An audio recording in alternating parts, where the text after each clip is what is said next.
natin lahat. Papuri, pasasalamat sa Ama, at muli po tayo ay nagkasama-sama ngayong gabing ito sa banal na dambana ito. Buhay pa ba ang Diyos? Napapalad po natin mga kapatid, para po tayong pili-pili, kaya wag po tayong magsasawa. Hiwaga po sa lugar na ito. Tagal na po kami, talaga kami po ay tungkol sa lugar na ito. Ngayong gabi pong ito, meron po tayong tatlong magbabahagi na nakaranas ng magandang buhay. Isa na ho yung sa magandang buhay at saka yung isang kagalakan sa araw-araw. At ang parating saya, puro saya po. Halos puro saya po ang nararamdaman. Kaya po siguro po nakuha nila na magbahagi. Palakpakan po natin ang ating kapatid na isang taga-sirod na si Jocelyn Santiago ng Bustos. Palakpakan po natin.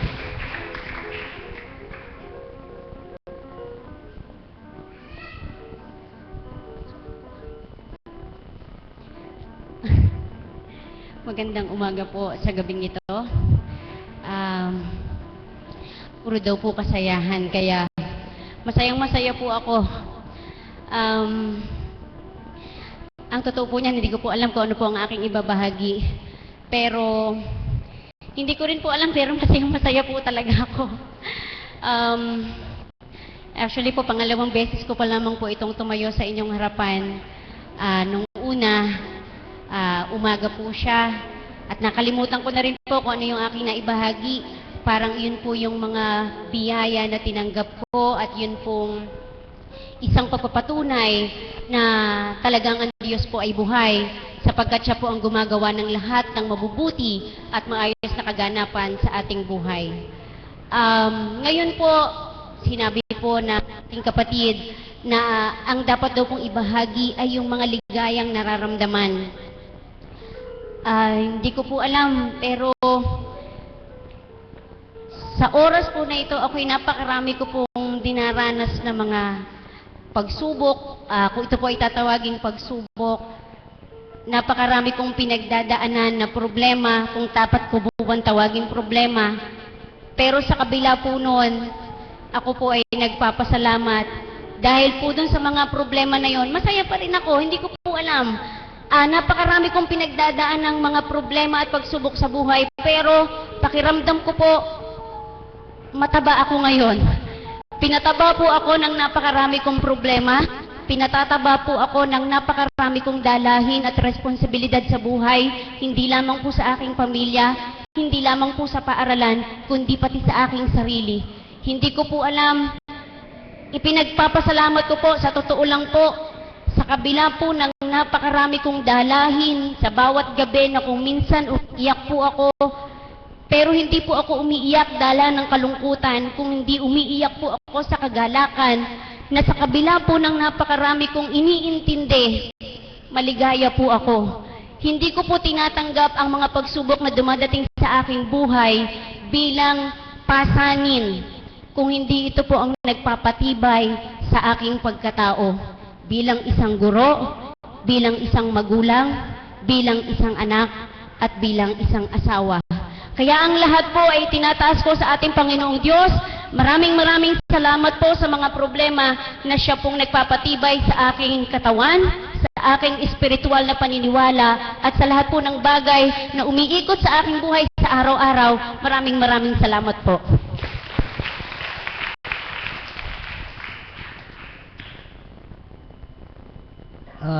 Maraming papuri sa iyo, kapatid. Maraming salamat. Talaga po.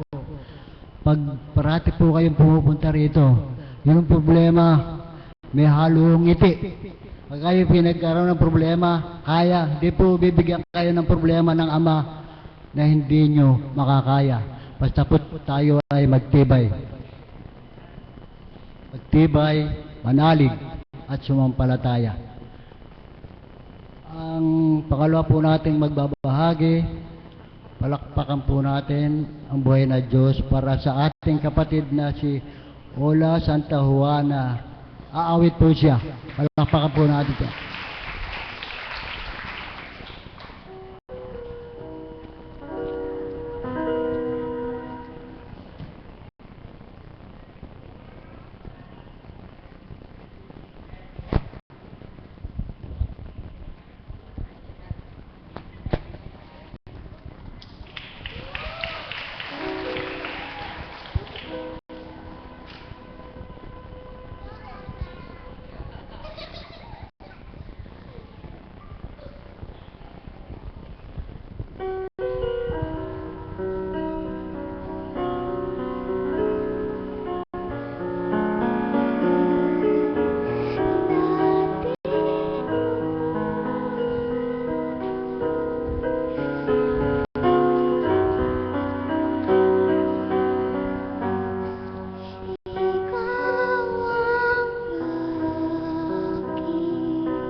Maraming salamat, anak, sa maganda mong tinig. Manang-mana ka sa lola at lolo mo.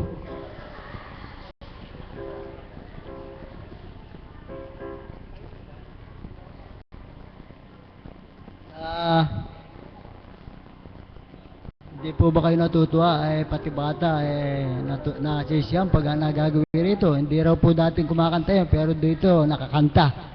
Tinuturuan po ng lolo eh. Maraming salamat, anak. Ang pangatlong magbabahagi po ay palakpakan po natin ang buhay na Diyos para sa ating kapatid na alagad, si Ate Promise Gonzales. Palakpakan po natin.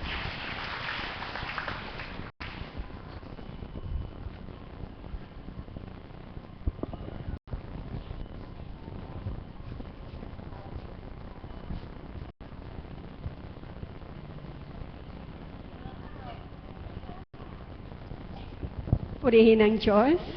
Palakpakan nga po natin ang buhay na Diyos.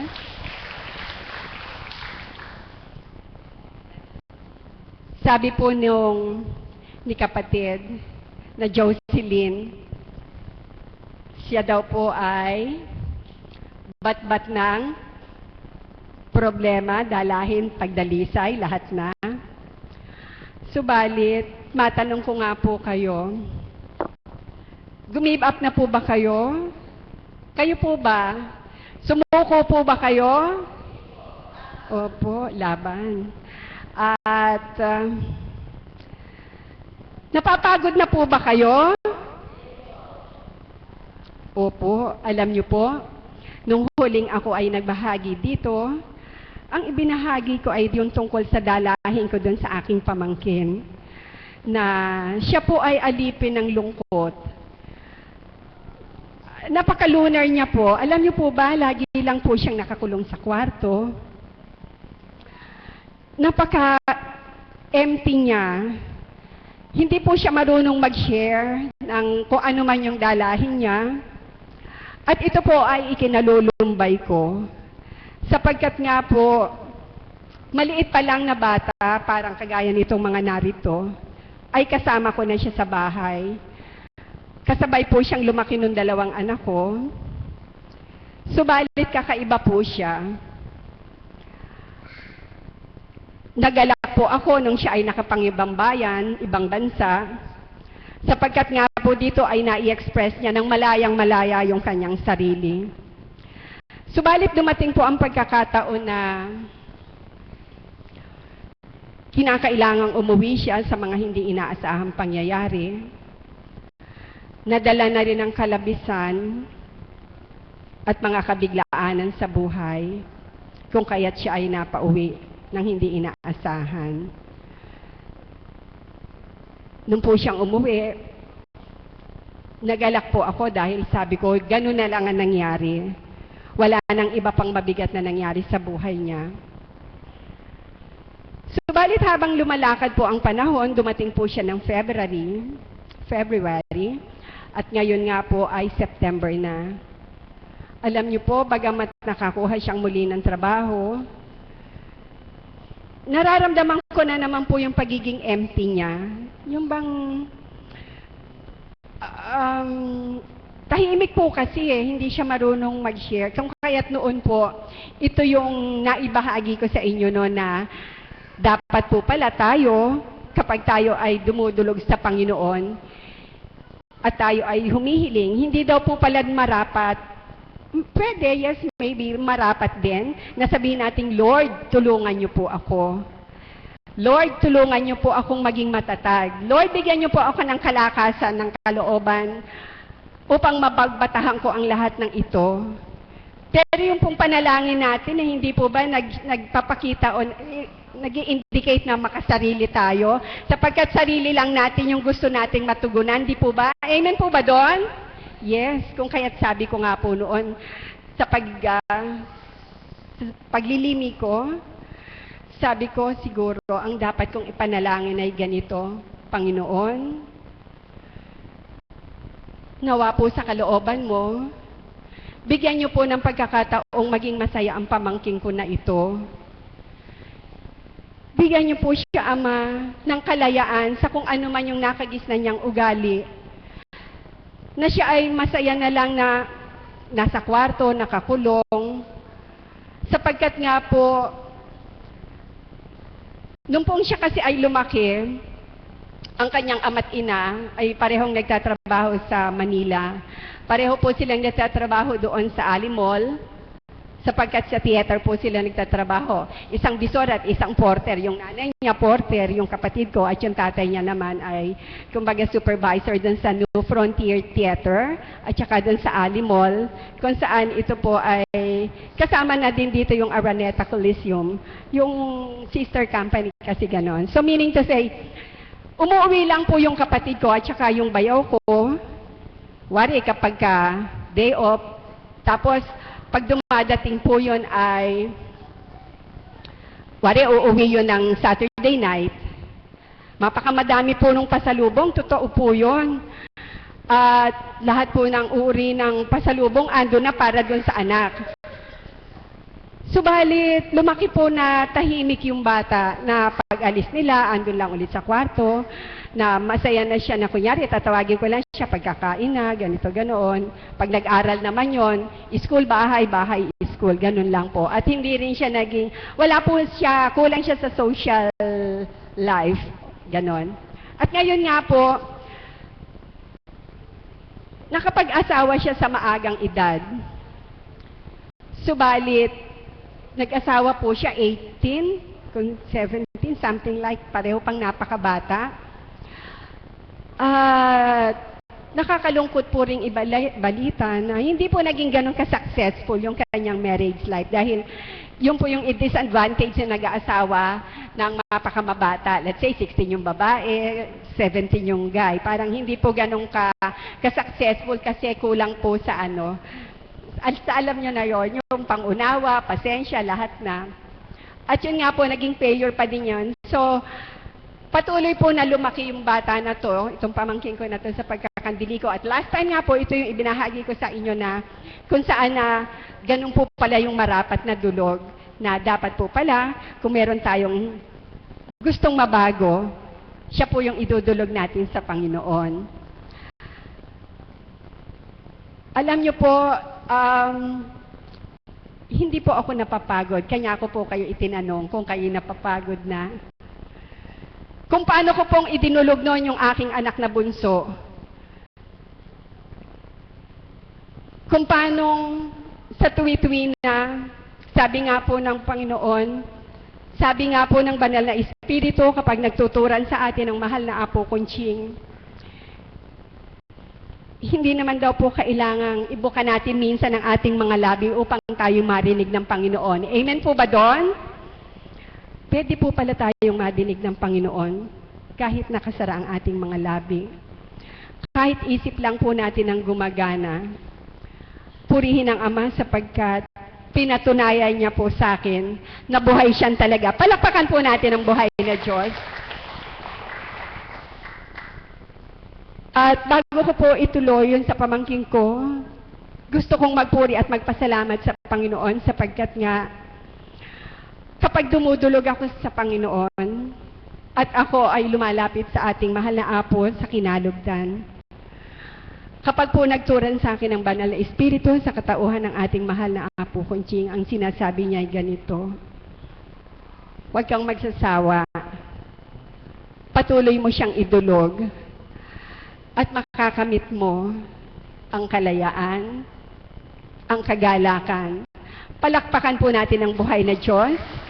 Muli sapagkat galak na galak po ang puso namin ng aking kabiyak na ibahagi at ibalita sa inyo na kung paano pong nalumbay ang puso ko noon na dinala namin itong ng aking kabiyak ng puso. Ngayon po naman kapag nakikita ko, para po silang matamis at langgam. Palakpakan po natin ang buhay na Diyos. Ganon po kadakila ang Panginoon, kung paano niya nga po dininig ang aking panalangin, na hindi nila pagkakaintindihan ng kanyang kabiyak ng puso, na nagdanas din ng lungkot yung aking dalawang apo. Ngayon po, kapag nadinig niyo yung apo ko, sabi nung apo ko na 4 years old, sabi niya, proud na proud po ako sa daddy ko. Kasi buo na po ang pamilya namin. Palakpakan po natin ang buhay na Diyos. Amazing po talaga si Lord. Tapos po, ibabalik ko ulit yung kwento ko para din sa pamangking ko. If you remember na, i-share ko na po ito, noong pong minsan, na itong ang pamangking ko na to, talaga pong pagbabatahan ko siya, na kapag hindi ko po siya inuunawa, wala na pong uunawa. Ako na lang po at ang kabiyak ko ang family niya. Wala na po, wala na yung kapatid ko, wala na din po yung tatay niya. Kanya po talagang pagbabatang malaki. At noon nga po, ngayon ay mahigit ng 2 years, magti 3 years na, idinulog ko siya sa Panginoon, sabi ko noon, Ama, mag-New Year po no, kung natatandaan nyo, ikinuwento ko to, maghihiwala yung taon, mag-isa ako sa kwarto, idinulog ko siya, lumuluha ako, umiiyak ako, sabi ko, Panginoon, tulungan mo po siya na magkaroon po ng magandang kinabukasan sapagkat wala po akong maitutulong sa kanya kundi ang idulog ko siya. purihin ang Ama. Palakpakan po natin siya ng mapakamalakas. Alam niyo po ba? Maghihiwalay po ang taon nyo nung idinulog ko siya. Tapos po, biglang tumawag ang anak ko, let's say mga February 2nd siguro, or bago matapos yung January, sabi nung anak kong nasa Macau, Mami, ibili mo na ng ticket si Jay at papuntahin mo na dito. Palakpakan po natin ang Panginoon sapagkat nun nga po siyang nakaalis, nakarating po siya ng Macau at napakadakila po ng Panginoon.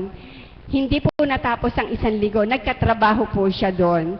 Kanya po sabi ko, Ama, napaka-instant po ng prayer. Amazing po talaga ang Panginoon. Kung kaya nga po, kapag daw po tao sa ating kalooban ng ating panalangin, walang hindi siya didinggin. Amen po ba doon? Amen. Opo, at marami na po siyang biyayang ipinagkaloob sa akin. At hindi ko na po mabibilang. At hindi po ba bukas birthday ng mahal na Apo Kunching? Sino po ang nakakatanda sa inyo at sino po ang nagsulat nung pong nagsunog siya ng bulaklak? Taas nga po ang kamay. Meron po ba nag-request sa inyo? Nung pong maghihiwala yung anniversary? Hindi po ba nagsusunog siya ng bulaklak? Hindi po ba? Alam niyo po, nung mahal na araw, hindi po ba? Nagsunog siya ng ilang-ilang na tuyo. Ang sabi ng mahal na Apo, gumawa kayo ng kahilingan at isama nyo doon sa susunugin. Para kung sakali yung kahilingan na yon, doon sa usok sasama pa itaas. Alam nyo po, it's a matter of faith.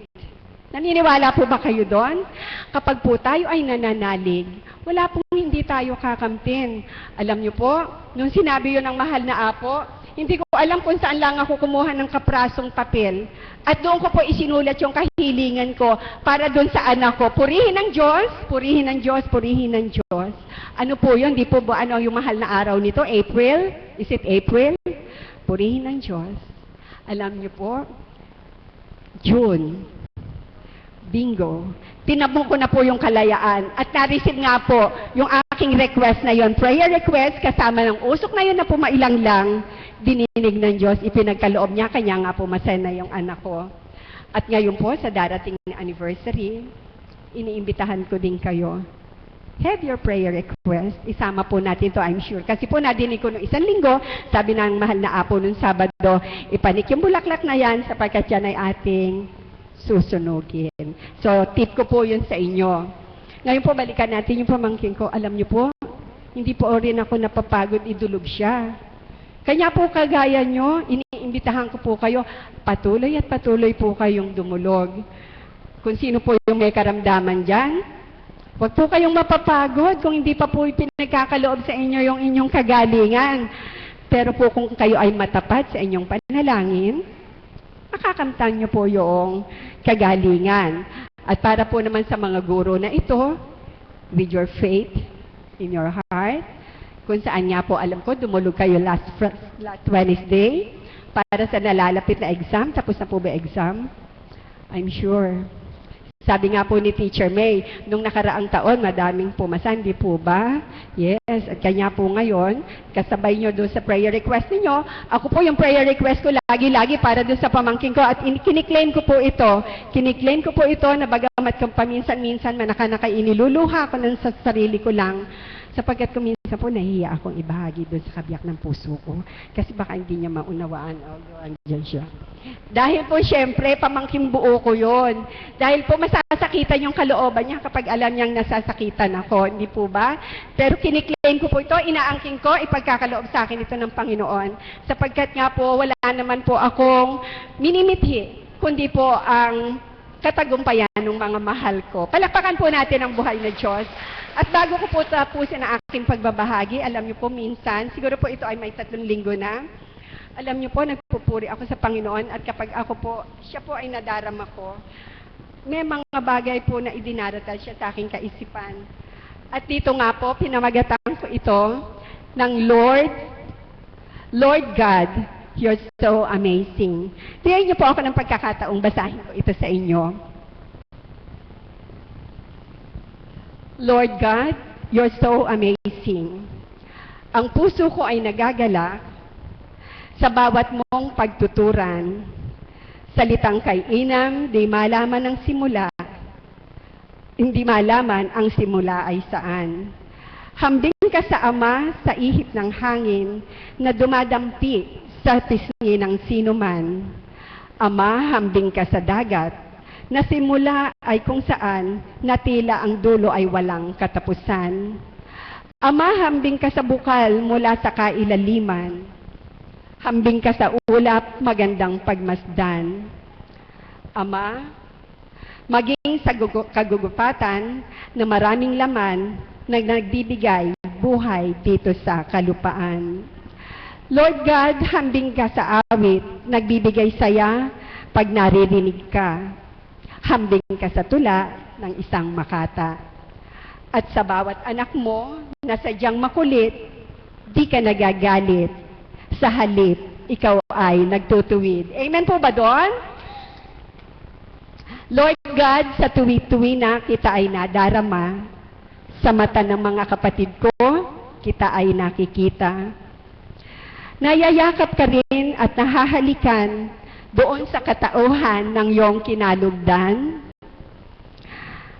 Walang dili iba kundi si Constancia na iyong minamahal.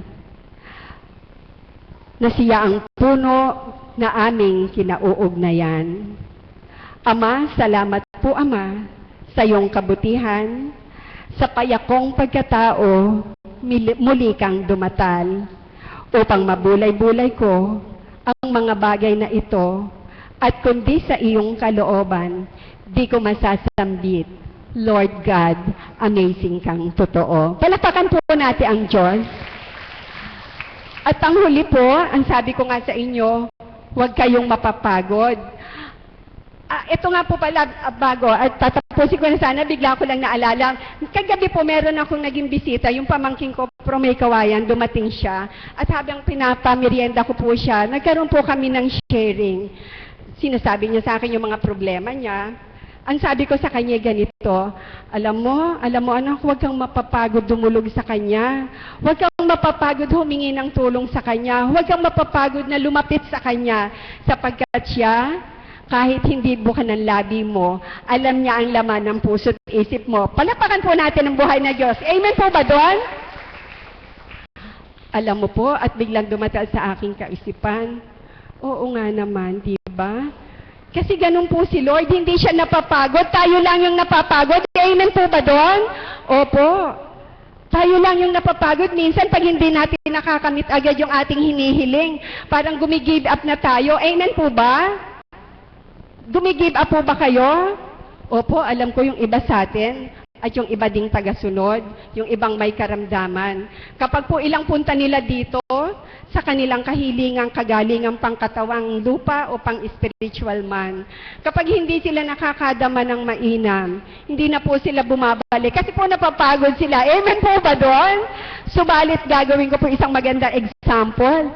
Si kapatid na Lito Lacson. Hindi po siya gumip up. Hindi po siya napagod. Kanya naman po, tignan mo siya ngayon.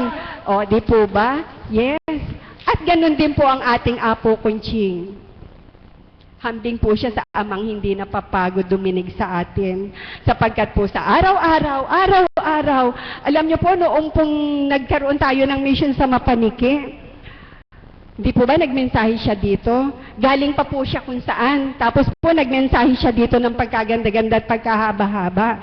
Pagkatapos po, takbo naman tayo ngayon sa Mapaniki. Hindi po siya napapagod. Napakamaganda pa din po ng kanyang mensahe. Buong-buo.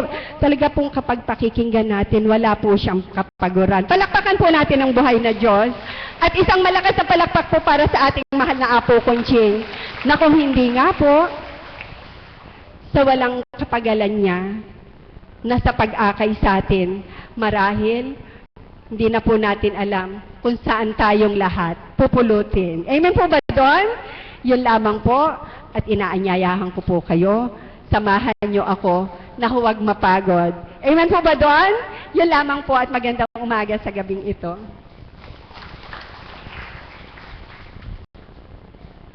Maraming salamat kapatid sa maganda mong mga ibinahagi.